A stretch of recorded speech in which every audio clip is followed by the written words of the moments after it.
પ્રાચી આજે સવારે જલ્દી બધા કામ પૂરા કરી રહી હતી, કારણ કે આજે તેને પિયર જવાનું હતું. તે વિચારતી હતી કે તેની ગેરહાજરીમાં ઘરના લોકોને કોઈ તકલીફ ન પડે. આ વખતે તે 2-4 દિવસ માટે રહેવા જવાની હતી, એટલે ખુશીથી બધું કામ કરી રહી હતી. તેનું પિયર અને સાસરું એક જ શહેરમાં હતું, એટલે તેને ત્યાં રાત રહેવાની પરવાનગી મળતી નહોતી. જ્યારે પણ તે પિયર જતી ત્યારે લોકો કહેતા કે નજીકમાં જ તો છે, રાતે શા માટે રહેવું, પછી ક્યારેક જઈ આવજે. એટલે તે ફક્ત એકાદ કલાક રહીને પાછી આવી જતી. તે ક્યારેય ત્યાં રાત રહી શકતી નહોતી. તે હંમેશા પ્રયત્ન કરતી કે બધું સારું રહે, પણ દર વખત કંઈક એવું થઈ જતું કે તેનો મૂડ ખરાબ થઈ જતો. ભગવાનની કૃપાથી તેની સાસુ સારી હતી, પણ કહેવત છે ને કે દરેક ઘરમાં કોઈને કોઈ એવો માણસ હોય છે જેના કારણે મુશ્કેલીઓ આવે છે. તેના ઘરે તેની જેઠાણી એનું કારણ હતી. જ્યારે પણ પ્રાચી પિયર જવાની વાત કરતી, તેની જેઠાણી કંઈક ને કંઈક નાટક કરતી. જેઠાણીનું પિયર બહુ દૂર હતું, એટલે તે જ્યારે પણ જતી મહિના પહેલાં પાછી આવતી જ નહોતી. પરંતુ પ્રાચીને જવું હોય ત્યારે બધા કહેતા કે રહેવાની શું જરૂર છે. આજે સવારે પણ જ્યારે પ્રાચી તૈયાર થઈ રહી હતી ત્યારે જેઠાણીએ પૂછ્યું, ક્યારે પાછી આવીશ? પ્રાચીએ ડરતા કહ્યું, દીદી, 1 અઠવાડિયું રહેવાનું વિચાર્યું છે. જેઠાણીએ તરત કહ્યું, 1 અઠવાડિયું તો ઘણું થઈ ગયું. રીતુની પરીક્ષા શરૂ થવાની છે. તું નહીં હોય તો બધું કામ હું એકલી કેવી રીતે કરું? અને કામ કરું કે રીતુને ભણાવું? આ વખતે 2-3 દિવસમાં પાછી આવી જજે. આ સાંભળીને પ્રાચી ઉદાસ થઈ ગઈ અને વિચારવા લાગી કે પછી ક્યારે જવાનું. તેણે સાસુ તરફ જોયું તો સાસુએ કહ્યું, જાજે, તારું મન હોય એમ કરજે. જ્યારે મન થાય ત્યારે પાછી આવી જજે. સાસુને ખબર હતી કે પ્રાચી પાછી આવી જ જશે, કારણ કે તેનો સ્વભાવ જ એવો છે કે બીજા લોકોની તકલીફ સમજે છે, અને તેનો પતિ પણ તેનો સાથ આપતો નહોતો. તે ઘરમાં પોતાના માટે બોલી પણ શકતી નહોતી. તેનો પતિ તો તેની ભૂલો જ કાઢતો. જેમ તેમ કરીને પ્રાચી પિયર પહોંચી. ત્યાં બધા લોકો ખૂબ ખુશ હતા. તેની ભત્રીજીએ તરત પૂછ્યું, આ વખતે 1 અઠવાડિયું રોકાશો ને? પ્રાચીએ હસીને હા કહ્યું, પણ અંદરથી દુઃખી થઈ ગઈ. તેણે વિચાર્યું કે જેટલા દિવસ મળે છે એટલા દિવસ આનંદથી પસાર કરવાના. પિયર એટલે મજા, શાંતિ અને સ્વતંત્રતા. 2 દિવસ તો બહેન અને ભત્રીજી સાથે શોપિંગમાં અને ક્યારેક મમ્મીના બનાવેલા ભોજનમાં પસાર થઈ ગયા. ભાભી સાથે વાતોમાં સમય પસાર થયો. રાત્રે ભાઈ અને પપ્પા સાથે લાંબી વાતો થતી. પણ વચ્ચે પતિનો ફોન ન ઉઠાવી શકે તો તેને ટેન્શન થતું કે પતિ કંઈક બોલશે. સમય ઝડપથી પસાર થઈ ગયો અને આજે 3જો દિવસ હતો. પ્રાચીને સવારથી ચિંતા થતી હતી કે હવે વધુ રોકાય કે નહીં, કારણ કે જો તે પાછી નહીં જાય તો ઘરે બિનજરૂરી તણાવ ઊભો થઈ જશે. આ બધું વિચારીને પ્રાચીએ પોતાના પતિ પ્રશાંતને ફોન કર્યો. પ્રશાંતે તરત જ કહ્યું, 2 દિવસ તો રહી લીધું ને, હજુ મન નથી ભરાયું તારું પિયરથી?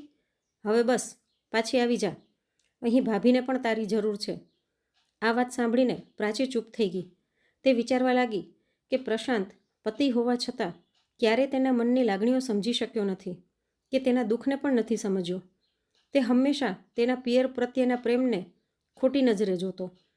પ્રાચીને ખબર હતી કે પ્રશાંત ક્યારેય તેનો સાથ નહીં આપે. કદાચ એ કારણે જ તે પાછી જવા માટે મજબૂર હતી. તે ઉદાસ થઈ વિચારવા લાગી કે આવું કેમ થાય છે કે પતિ જ સાથ નથી આપતો. જો પતિ સાથ આપતો હોત તો શું તે પોતાના પિતાના ઘરે 1 અઠવાડિયું પણ રહી શકતી ન હોત? ઉપરથી જ્યારે પણ પ્રશાંત સાથે વાત થતી ત્યારે તે ટિપ્પણી કરતો, એવું શું છે ત્યાં કે તું અહીં આવવા માગતી નથી? ત્યાં તને શું ખાસ સુખ મળે છે? છતાં પણ તું ત્યાં જ જવા માટે તડપતી રહે છે. હવે પ્રાચી તેને કેવી રીતે સમજાવે કે પોતાનું ઘર તો પોતાનું જ હોય છે, પિંજરું તો પિંજરું જ હોય, ભલે તે કેટલાય મોંઘી ધાતુથી બનાવેલું કેમ ના હોય. પોતાના ઘરની માટીની દિવાલ પણ દરેક દીકરીને પ્રિય હોય છે. આ વિચારોમાં ખોવાયેલી પ્રાચી નાઈને કપડાં સૂકવવા છત પર ગઈ. ત્યારે તેને પોતાની બાળપણની સખી રીના દેખાણી. તે પણ પોતાના પિયર આવી હતી. બંને એકબીજાને જોઈને ખુશ થઈ ગઈ. હાથ હલાવીને અભિવાદન કર્યું અને તરત નીચે દોડી આવી. ત્યાં સુધીમાં રીના તેના ઘરનું બારણું ખોલી રહી હતી. અંદર આવ્યા પછી બંને ખુશીથી એકબીજાને ભેટી અને પ્રેમ વ્યક્ત કર્યો. પછી મજાકમાં વાતો શરૂ થઈ. તું મને યાદ જ નથી કરતી, ક્યારે ફોન પણ નથી કરતી. વાતોમાં જ પ્રાચીએ કહ્યું, મારે આજે જ પાછું જવું છે. સાંજે ઓફિસમાંથી આવતા પ્રશાંત મને લેવા આવશે. આ સાંભળીને રીના ઉદાસ થઈ ગઈ અને બોલી, અરે યાર, 4 વર્ષ પછી મળ્યા છીએ અને તું આજે જ જઈ રહી છે? તે આગળ બોલી, હું તો બહુ ઓછા વખત પિયર આવું છું અને જ્યારે આવું છું ત્યારે તું સાસરામાં હોય છે. આ વખતે બંને મળ્યા છીએ તો તું જતી રહી છે. પ્રાચીએ ઉદાસ થઈને કહ્યું, હવે શું કહું, મારું સાસરું નજીકમાં જ છે એટલે મને અહીં રહેવાનો મોકો જ મળતો નથી. રીનાએ કહ્યું, હા યાર, તું નજીક હોવા છતાં રહી નથી શકતી અને હું એટલી દૂર છું કે આવવું પણ મુશ્કેલ. ક્યારેક ઘરમાં કોઈ ખાસ મહેમાન આવી જાય તો ક્યારેક પરવાનગી મળતી નથી. આવી સ્થિતિમાં ઘરની વહુએ જ પોતાના પ્લાનનો ત્યાગ કરવો પડે છે. રીનાએ કહ્યું, આ તો મારા સાસરાની રીત છે. ત્યારે પ્રાચી બોલી, આ ફક્ત તારી જ નહીં, મારા સાસરાની પણ એ જ વાર્તા છે. હવે શું કરવું કહે તો યાર. એક વખતે રીના હસતા હસતા બોલી, અરે તને સુનીતા યાદ છે? એ જ સુનીતા જે બહુ દુબળી પાતળી હતી, પાછળની બેન્ચ પર બેસતી, ક્લાસમાં દરેક વાતમાં ડરતી અને પાઠ પણ બરાબર કહી શકતી નહોતી. કાલે તે મને માર્કેટમાં મળી. યાર કેટલી બદલાઈ ગઈ છે, એકદમ શહેરી જેવી બની ગઈ છે. જીન્સ ટોપ પહેરીને સ્માર્ટ લાગી રહી હતી અને આપણે જો બહેનજી બની ગયા. સાસરામાં આ ન પહેરવું, તે ન પહેરવું, બધાની ખુશી માટે આપણે પોતાની ખુશીઓનું બલિદાન આપી દીધું. કાલે જ્યારે મળી ત્યારે મને જોઈને જ બોલી, રીના તું કેવી બની ગઈ છે? ક્યાં ગઈ અમારી સ્માર્ટ રીના? હવે તો તું બહેનજી જેવી લાગે છે. તું તો એ રીના લાગતી જ નથી જે પહેલાં હતી. આ સાંભળીને પ્રાચીએ ઉત્સુક થઈને પૂછ્યું, પછી શું કહ્યું? રીના બોલી, એણે પૂછ્યું કે હું પિયરે ક્યારે આવું છું. મેં કહ્યું, બહુ ઓછું આવવાનું થાય છે. તો એણે કહ્યું, હું તો બિંદાસ જીવું છું, કોઈની પરવા નથી કરતી. જેને જે કહેવું હોય તે કહે, મને જે ગમે એ જ કરું છું. આ ન પહેર, તે ન પહેર, અહીં ન જા, ત્યાં ના જા, આવું ના બોલ, હસવું પણ નહીં. યાર શું આપણે કઠપૂતળી છીએ? બધું જ બીજાના ઈશારાથી કરીએ. મેં તેને પૂછ્યું, તને ડર નથી લાગતો કે લોકો શું કહેશે? તો એણે કહ્યું, લોકોની ચિંતા ન કર. જો તેઓ તારી ખુશી સમજે તો સારું, નહીં તો તેમની પાસેથી વધારે અપેક્ષા રાખવી જ નહીં. પતિઓ તો ઘણી વખત ઈચ્છે છે કે પત્નીને દબાવીને રાખે અને નોકરાણીની જેમ ટ્રીટ કરે. મારી સાથે પણ આવું થતું હતું, પણ જ્યારે મને લાગ્યું કે હવે વધારે થઈ રહ્યું છે ત્યારે મેં વિરોધ કર્યો. ગળું એટલું જ દબાવો કે શ્વાસ જ ના બંધ થઈ જાય. જો આપણે આમ જ દબાઈને જીવતા રહીશું તો જીવન જ પૂરું થઈ જશે. એટલે પહેલાં પોતાને મહત્ત્વ આપવું જોઈએ. સાચું કહું પ્રાચી, તો મને પણ સુનીતાની વાત સાચી લાગી. આપણે પોતાને ભૂલી ગયા છીએ. હવે આ બંધનોમાંથી બહાર નીકળવું પડશે. પ્રાચી ધ્યાનથી રીનાના મોઢેથી સુનીતાની વાતો સાંભળી રહી હતી. તેને આશ્ચર્ય થતું હતું કે એટલી શાંત અને ડરી ગયેલી છોકરી એટલી હિંમતવાળી કેવી રીતે બની ગઈ. તેને પોતાને પણ લાગ્યું કે કદાચ હું જ ખોટી છું. મેં ક્યારે પોતાની ખુશીને મહત્ત્વ આપ્યું જ નથી. તેના મનમાં ઘણા વિચારો ઉઠવા લાગ્યા. ત્યારે રીનાએ પૂછ્યું, હવે શું વિચારી રહી છે? આજે ઘરે જાશ કે પતિને કહી દઈશ કે ન આવો?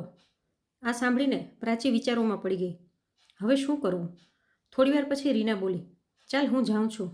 રીના તો ચાલી ગઈ, પણ પ્રાચીને નવા વિચારોમાં મૂકી ગઈ. પ્રાચી આખો દિવસ રૂમમાં પડી રહી. સાંજ થઈ ગઈ. પતિનો આવવાનો સમય થઈ ગયો. મમ્મી રસોડામાં પકોડા બનાવવાની તૈયારી કરી રહી હતી અને પ્રાચી વિચારમાં જ ખોવાઈ ગઈ હતી. એટલામાં ડોરબેલ વાગી. કદાચ પતિ આવી ગયા હતા. તેઓ સીધા ઓફિસમાંથી તેને લેવા આવ્યા હતા. પણ પ્રાચીના મનમાં ઉઠેલા વિચારો હવે તોફાન બની ગયા હતા. અંદરનો ગુસ્સો અને દુઃખ હવે બહાર આવવા તૈયાર હતું, પણ તેને હિંમત નહોતી થતી. છેલ્લા 2 વર્ષથી જે રીતે જીવી રહી હતી તેને એકદમ કેવી રીતે બદલે? તે પોતાના રૂમમાં બેસી હતી અને પોતાના સાથે જ સંઘર્ષ કરી રહી હતી. હવે શું કરું? પહેલાં ફોન કરીને ના પાડી દેવું જોઈતું હતું. હવે શું કરવું? તે વિચારતી હતી, જો હું ના પાડી દઉં તો પતિ ગુસ્સે થઈ જશે. કદાચ એ વિચારશે કે મારા પિયરવાળાઓએ મને કંઈક ભડકાવી છે. તેઓ પહેલેથી જ મારા પિયર વિશે સારા વિચારો નથી રાખતા. જો એમના મનમાં આવી વાત આવી ગઈ તો વધુ મુશ્કેલી થશે. તે આ બધું વિચારી રહી હતી ત્યાં જ તેની ભત્રીજીએ આવીને કહ્યું, ફઈ, ફૂવા આવ્યા છે. પ્રાચીએ કહ્યું, હા બેટા, હું આવું છું, તું જઈને બેસ. એટલું કહીને પ્રાચી શાંત અને વિચારોમાં ડૂબેલી હાલતમાં જ હોલમાં ગઈ. પ્રાચીને જોઈને પ્રશાંત થોડીવાર શાંત રહ્યો. તે પાણી પી રહ્યો હતો. પ્રાચીને આવી હાલતમાં જોઈને તેને ગુસ્સો આવી ગયો અને બોલ્યો, આ શું પ્રાચી, તું હજી સુધી તૈયાર નથી થઈ? જવાનું નથી શું? પ્રાચીએ ધીમેથી કહ્યું, ના, આજે નથી જવું. તબિયત થોડી ખરાબ લાગી રહી છે. પ્રશાંત બોલ્યો, તબિયત તો ત્યાં જઈને ઠીક થઈ જશે. અહીં શું જેલમાં રહેવાની છે? અને ત્યાં શું કામ નહીં કરવું પડે? મન હોય કે ન હોય, કામ તો કરવું જ પડે. પછી પ્રાચી બોલી, મારી હાલત સારી નથી. હવે તો તમે કંઈ સમજતા પણ નથી. રહેવા દો, આજે હું નહીં જાઉં. પ્રશાંત ગુસ્સેથી બોલ્યો, સારી રીતે વિચારી લે. જો આજે નહીં ચાલ તો હું ફરી લેવા નહીં આવું. એટલામાં તેની મમ્મી પકોડાની થાળી લઈને આવી રહ્યા હતા. તેઓ દરવાજા પાસે જ ઊભા રહી ગયા અને આ વાતો સાંભળવા લાગ્યા. તેમને આશ્ચર્ય થયું કે પ્રાચી અચાનક આવું કેમ બોલી રહી છે. સામાન્ય રીતે માતા પિતા પોતાની દીકરીને શીખવતા હોય છે કે તે પોતાની ખુશી છોડીને પણ સાસરાનું માન રાખે. સંસ્કારના નામે દીકરીને એટલી શાંત બનાવી દેવામાં આવે છે કે તે પોતાના હક માટે બોલી પણ નથી શકતી. લોકો કહે, બોલે તો બેધડક ગણાય અને સહન કરે તો સંસ્કારી ગણાય. માતા અંદર આવીને બોલી, આ શું બોલી રહી છે દીકરી? જમાઈ આવી ગયા છે અને તેઓ ખોટા પણ નથી. જો તારે જવું નહોતું તો પહેલાં જ કહી દેવું હતું. આ સાંભળીને પ્રશાંતને વધારે લાગ્યું કે તે સાચું છે. પ્રાચીએ પોતાની માતા તરફ જોઈને કહ્યું, તમને પસંદ નથી તો હું જઈ જોઉં, પણ મારી આત્મા અહીં જ રહી જશે. ફક્ત શરીર જ જશે અને કદાચ ફરી આ શરીર પણ અહીં નહીં આવે. પ્રશાંત આશ્ચર્યમાં પડી ગયો. આજે આને શું થઈ ગયું છે? પ્રાચી ઝડપથી રૂમમાં ગઈ, બેગમાં પોતાનો સામાન ભર્યો અને કોઈને મળ્યા વગર, વિદાય લીધા વગર જ આવીને પ્રશાંતની પાસે ઊભી રહી. પ્રશાંતે હાથ જોડીને સાસુની વિદાય લીધી. માતા આશ્ચર્યમાં પ્રાચીને જોતી જ રહી ગઈ. રસ્તામાં પ્રાચીએ પ્રશાંત સાથે એક શબ્દ પણ બોલ્યો નહીં. ઘરે આવીને આખી રાત રડતી રહી. બીજા દિવસે તે કઠપૂતળીની જેમ કામમાં લાગી ગઈ. ઘરમાં બધા ખુશ હતા, ફક્ત પ્રાચી સિવાય. પ્રશાંતનો અહંકાર, જેઠાણીનું અભિમાન, સાસુની બેદરકારી અને સસરાની ઉદાસીનતા, બધું યથાવત ચાલતું રહ્યું. અપમાન અને અવગણનાથી પ્રાચી અંદરથી તૂટી રહી હતી. માત્ર 2 દિવસ જ ગયા હતા કે રસોડામાં કામ કરતી વખતે તેના હાથમાં ચાકુ વાગી ગયું, પણ કોઈએ તેની સાથે સહાનુભૂતિ ન બતાવી. ઉલટું બધાએ એને જ દોષ આપ્યો. તારું ધ્યાન ક્યાં રહે છે? પ્રાચીને લાગવા લાગ્યું કે ખરેખર કોઈને તેની કદર નથી. એક દિવસ તેણે પોતાને અરીસામાં જોઈ અને વિચાર્યું, શું હું આ ઘરમાં સન્માનિત વહુ છું? શું હું મારા પતિના દિલની રાણી છું? શું હું એક સફળ પત્ની છું? જવાબ હતો, કદાચ નહીં. એ દિવસે તેને એ પણ સમજાયું કે હવે તે પિયરમાં પણ લાડકી રહી નથી. માતા પિતા, સાસુ સસરા, પતિ, કોઈની નજરમાં હવે તે યોગ્ય રહી નથી. એ જ દિવસે તેણે નક્કી કરી લીધું કે હવે તે કોઈની કઠપૂતળી બનીને નહીં રહે. તેના હાથમાંથી ટપકતું લોહી જોઈને પણ કોઈને તેના પર દયા કે સહાનુભૂતિ આવી નહીં. પ્રેમ તો બહુ દૂરની વાત હતી. ત્યારબાદ તેણે નક્કી કર્યું કે હવે તે પોતાને પ્રેમ કરશે અને પોતાના માટે જ જીવશે. તે રાત્રે તે રસોઈ બનાવવા માટે રૂમમાંથી બહાર જ આવી નહીં. ચાદરથી મોં ઢાંકીને પડી રહી. તેના આ વર્તન પર સૌથી પહેલાં જેઠાણીએ પ્રતિક્રિયા આપી. ફરીથી વાસણ પછાડવા અને રડતા રડતા રસોઈ બનાવવાની તેની જૂની ટેવો શરૂ થઈ ગઈ. પણ આજે પ્રાચી પરેશાન નહોતી. તેના મનમાં શાંતિ હતી. થોડા સમય પછી સાસુ તેના રૂમમાં આવી અને બોલી, શું થયું પ્રાચી? તું થોડી પરેશાન લાગી રહી છે. તારી તબિયત તો ઠીક છે ને? પ્રાચીએ સીધો જવાબ આપ્યો, ના, મને કામ કરવાની ઈચ્છા નથી. મારી આંગળીમાં ઈજા થઈ છે, દુખે છે. હું પણ માણસ છું, મને પણ દુઃખ થાય છે. સાસુ સમજી ગઈ કે આજે પ્રાચીનો મૂડ ઠીક નથી. હવે કંઈ કહેશે તો વાત બગડી શકે, એટલે તેણે વિચાર્યું કે કાલે વાત કરશે. રાત વીતી ગઈ. પ્રશાંતે એકવાર પણ પ્રાચીને પૂછ્યું નહીં કે તેની આંગળી ઠીક છે કે નહીં. સવારે પણ સાસુને પ્રાચી પાસેથી અપેક્ષા હતી, પણ પ્રાચી તો તૈયાર થઈને બહાર આવી અને બોલી, મમ્મીજી, હું સાંજે પાછી આવી જઈશ. સાસુએ પૂછ્યું, પણ પ્રાચી, તું ક્યાં જઈ રહી છે? પ્રાચીએ કહ્યું, કામે જઈ રહી છું, અને ઘરની બહાર નીકળી ગઈ. ઘરમાં બધા લોકો પ્રાચીના આ વર્તનથી આશ્ચર્યમાં હતા કે તેને શું થઈ ગયું છે. પ્રશાંત પણ કંઈ સમજી શકતો નહોતો, પણ સાસુ પ્રાચીના મનની સ્થિતિ સમજતી હતી. સાંજે પ્રાચી મોડી આવી અને કોઈ સાથે વાત કરી નહીં. જેઠાણીને કંઈ કહેવું હતું, પણ સાસુએ ઈશારો કરીને તેને રોકી દીધી. તે રાત્રે પહેલીવાર પ્રશાંતે પ્રાચીને કહ્યું, ખાવાનું ખાઈ લે. પ્રાચીએ જવાબ આપ્યો, હું ખાઈને આવી છું, અને કંઈ બોલ્યા વગર બીજી બાજુ વળીને સૂઈ ગઈ. બીજા દિવસે પણ પ્રાચી સવારે 9 વાગ્યે તૈયાર થઈને બહાર જવા લાગી ત્યારે પાછળથી જેઠાણીએ કહ્યું, ક્યાં જઈ રહી છે? આવને, બાળકો માટે નાસ્તો બનાવવો છે. તેમને સ્કૂલ માટે મોડું થઈ રહ્યું છે. પ્રાચીએ પાછળ વળીને કહ્યું, તો હું શું કરું? તમારા બાળકો છે, તમે બનાવો નાસ્તો. હું તમારી કામવાળી નથી. જેઠાણી આશ્ચર્યથી તેને જોતી રહી ગઈ અને વિચારવા લાગી કે જેને છેલ્લા 2 વર્ષથી પોતાની મરજી મુજબ ચલાવતી હતી, આજે એ જ વ્યક્તિએ સામે જવાબ આપી દીધો. પ્રશાંત તૈયાર થઈને બહાર ગયો ત્યારે પ્રાચી પહેલાંથી જ જઈ ચૂકી હતી. તે આશ્ચર્યમાં પડી ગયો અને મમ્મીને પૂછ્યું, મમ્મી, પ્રાચીને શું થઈ ગયું છે? મમ્મીએ કહ્યું, મને પણ ખબર નથી બેટા. તમારા બંને વચ્ચે કોઈ ઝઘડો થયો હતો? પ્રશાંતે કહ્યું, ના મમ્મી, એ દિવસે એના ઘરે એવું થયું હતું કે તે જલ્દી પાછી આવવા માગતી નહોતી, પણ તેની મમ્મીએ જબરદસ્તી કહીને મોકલી દીધી કે એ જ તારું ઘર છે. પણ હવે ખબર નથી એને અહીં આવીને આવી હરકતોમાં શું મજા આવે છે. બહુ બેધ્યાન અને ઉદ્ધત બનતી જાય છે. કંઈક તો કરવું પડશે. મમ્મીએ કહ્યું, શું કરીશ બેટા?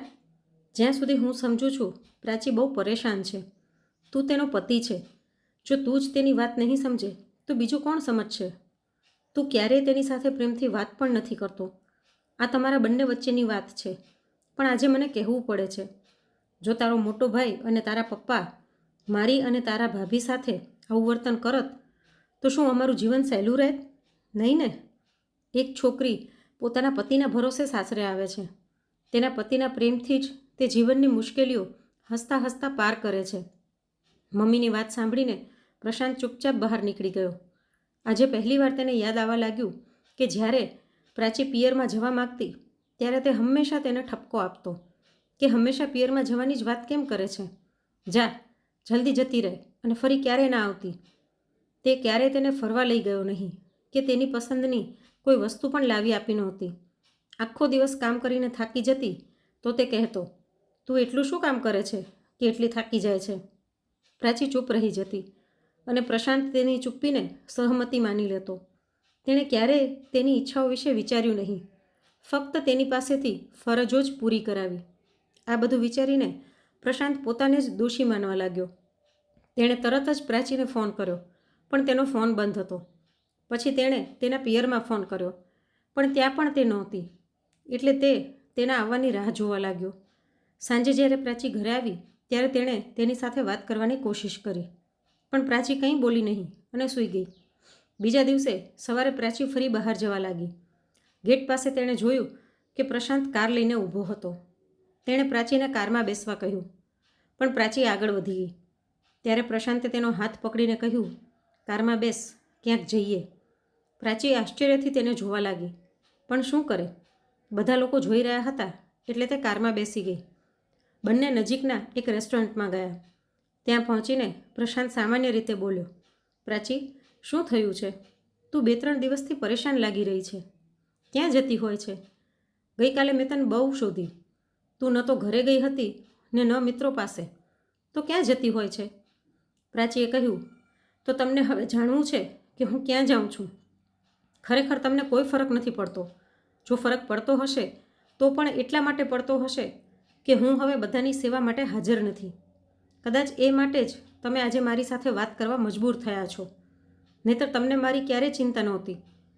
પ્રશાંતે કહ્યું, એવું નથી પ્રાચી, હું વ્યસ્ત હતો. પણ હા, આ વ્યસ્તતામાં હું એક વાત ભૂલી ગયો કે તું મારી પત્ની છે. આ સાંભળી પ્રાચી વ્યંગથી હસીને બોલી, ના, તમે ખોટું કહી રહ્યા છો. તમે તો એ પણ ભૂલી ગયા હતા કે હું એક માણસ છું. પત્ની હોવું તો બહુ દૂરની વાત છે. પ્રશાંતે કહ્યું, હા, હું જાણું છું કે ભૂલ મારી જ છે. મેં તને ક્યારેય માન સન્માન નથી આપ્યું, અને પતિ પત્નીને સન્માન ન આપે તો દુનિયામાં કોઈ પણ તેને સન્માન આપતું નથી. સમાજની આ એક વિસંગતિ છે. જ્યાં સુધી પતિ પોતાની પત્નીને માન ન આપે ત્યાં સુધી બીજું કોઈ પણ આપતું નથી. સાચું કહ્યું ને મેં? પ્રાચીએ આંખોમાં આંસુ લઈને કહ્યું. ત્યારે પ્રશાંતે તેનો હાથ પકડીને કહ્યું, પ્રાચી, મારી ભૂલ થઈ ગઈ. મને માફ કરી દે પ્લીઝ. જો આપણે આ બધો જૂનો હિસાબ કરવા બેસી જઈશું તો જીવનના મહત્ત્વના પળો જૂની કડવાશમાં જ પસાર થઈ જશે. તેથી શક્ય હોય તો મારી બધી ભૂલો માફ કરી દે. પ્રાચીએ તરત જ હાથ છોડાવીને કહ્યું, બિલકુલ નહીં. જો હું ફરી પહેલાં જેવી બની જાઉં તો મારા સંકલ્પનો શું અર્થ? તમે જાણવા માંગો છો ને કે હું ક્યાં જતી હતી? તો સાંભળો, હું કોચિંગ ક્લાસમાં જતી હતી. મારે કોમ્પિટિટિવ પરીક્ષા આપવી છે, નોકરી કરવી છે અને પોતાના પગ પર ઊભું થવું છે. પ્રશાંતે કહ્યું, શાંત થઈ જા. મને ખબર છે કે તું ક્યાંય ખોટી જગ્યાએ જતી નહોતી. ફક્ત ચિંતા થતી હતી કે તું ક્યાં જાય છે. ન મિત્રો પાસે જાય છે ને ન પિયરમાં જાય છે. તો ક્યાં જાય છે? પ્રાચીએ કહ્યું, મારું પિયર જવું તો તમને જ પસંદ નહોતું ને? હંમેશા મારા ઘરવાળાની બુરાઈ કરવી, મને કહેવું કે મને તો ફક્ત પિયર જ ગમે છે. સાચું કહો પ્રશાંત, લગ્ન પછી હું કેટલા દિવસ માટે મારા ઘરે ગઈ છું? હું પોતે જ નથી જતી. વિચારું છું કે આજે આ કામ છે, કાલે બીજું કામ છે, પણ કોઈને મારી જરૂરતો દેખાતી નથી. મારું મન કોઈ નથી સમજતું. મને મારા માતા પિતાની બહુ યાદ આવે છે, પણ હવે તો મારી મમ્મી પણ ડરે છે કે તમે નારાજ થઈ જશો. તેથી જ એ દિવસે મને કહ્યું કે તારા ઘરે જા. મને કહો, આ દુનિયામાં મારું શું રહ્યું છે? ન તો એ ઘર મારું રહ્યું, ન આ ઘર. પ્રશાંતે વિનંતી કરી, પ્રાચી, બસ એક તક આપી દે. હું વચન આપું છું કે તું જે ઈચ્છીશ તે જ હું કરીશ. હું માનું છું કે હું કદાચ ખોટો હોઈ શકું. પ્રાચીએ કહ્યું, તમારી રીત ખોટી હોઈ શકે નહીં, ખરેખર ખોટી જ છે. જો તમે ક્યારેય એવું કહ્યું હોત કે પ્રાચી, હું તારા વગર રહી શકતો નથી, તો શું હું પિયર જવામાં જીદ કરત? પ્રશાંતે કહ્યું, હું એવું કહી શકતો નહોતો, કારણ કે એ તારું ઘર છે. તારા મમ્મી પપ્પા, ભાઈ ભાભી બધા તારી રાહ જુએ છે. હું એટલો સ્વાર્થી કેવી રીતે બની શકું? પ્રાચીએ હળવેથી વ્યંગ કરીને કહ્યું, સ્વાર્થી નહીં બની શકો, પણ કઠોર બની શકો. પત્નીને ઠપકો આપી શકો, તેને દુઃખ આપી શકો, પણ પ્રેમ બતાવી શકતા નથી, કારણ કે પ્રેમ બતાવશો તો નાના લાગી જશો. પ્રશાંતે કહ્યું, ચાલ ઠીક છે, આજે હું તને વચન આપું છું, તું જે ઈચ્છે તે કર. નોકરી કર, ઘરનું કામ ન કર, કોઈની કઠપૂતળી ન બન, મારા ઘરની નહીં, એટલે કે પોતાના ઘરની રાણી બનીને જીવ. થોડા મજાકમાં તેણે કહ્યું, બધું કર, પણ પિયરમાં ના જતી. આ સાંભળીને પ્રાચી હસવા લાગી અને બોલી, ચાલો હવે છોડો આ બધું, ઘરે જઈએ અને સાથે ચા પીશું. પ્રશાંતે કહ્યું, હા જઈશું, પણ આપણા ઘરે નહીં, તારા ઘરે. તારી મમ્મીના હાથની ચાનો સ્વાદ તો તારા હાથમાં ક્યાં? પ્રાચી હસીને બોલી, હમણાં જ તો કહી રહ્યા હતા કે બધું કર, ફક્ત પિયરમાં ન જતી. પ્રશાંત હસીને બોલ્યો, મજાક કરી રહ્યો હતો પગલી. અને બંને હાથમાં હાથ પકડીને નવા જીવનના સફર તરફ આગળ વધ્યા. તો મિત્રો, આજની વાર્તા પરથી આપણને શીખવા મળે છે કે પત્ની એ પતિનું અડધું અંગ છે. એને પણ એટલું જ માન અને સન્માન આપવું જોઈએ.